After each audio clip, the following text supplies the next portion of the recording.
today's topic of discussion is iron deficiency anemia, which is the most common type of anemia. Okay, so it's very important, and it was a previous year question, which makes it more important.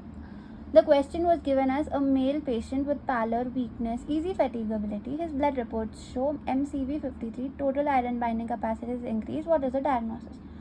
तो यहाँ पे क्या दिख रहा है हमें?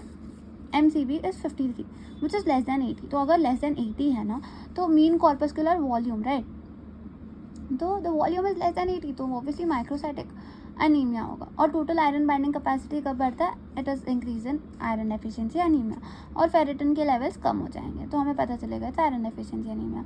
What are the causes? There are basically 4 main causes. Chronic blood loss की condition जैसे GI bleeding, in cases of ulcers, haemorrhoids, menorrhagia, है ना, एक्स्ट्रा ब्लीडिंग लॉस हो रहा है, एक्स्ट्रा ब्लड लॉस हो रहा है, तो it causes iron deficiency anaemia. ठीक है, या तो तुमने डाइट में ही ठीक से नहीं लिया, या तो डिमांड बढ़ गया, या तो अब्जॉर्ब नहीं हो पा रहा. तो डाइट में ठीक से नहीं लिया, poor diet, malnutrition. Demand बढ़ गया, डिमांड कब बढ़ता है? Pregnancy, lactation, growth spurts in adolescence. Malabsorption हो रहा है in cases of celiac disease, gastrectomy. अगर स्टमक ही नहीं है तो अब्जॉर्ब कहाँ से होगा? तो 4 मेन टाइप्स, 4 मेन एटियोलॉजी के points. Okay, next iron metabolism. Basically हम डाइट्री आयरन कंज्यूम करते हैं ना, तो ये क्या होता है? डिओडिनम में अब्जॉर्ब होता है ना.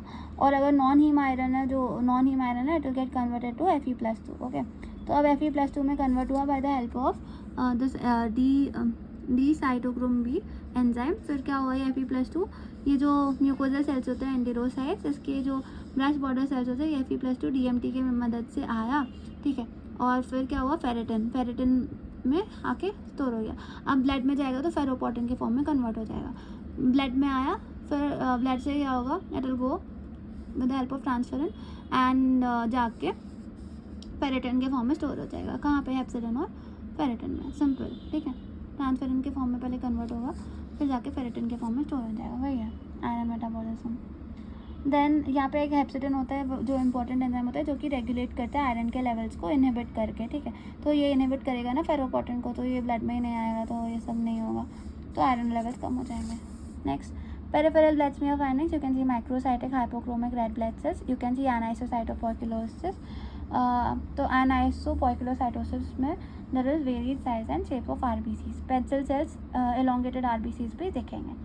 नेक्स्ट क्लिनिकल फीचर्स क्या होगा? Fatigue, pallor, dizziness, koilonychia, glossitis, angular stomatitis, restless leg syndrome, irritability and pica. Pica refers to craving for ice, clay and all.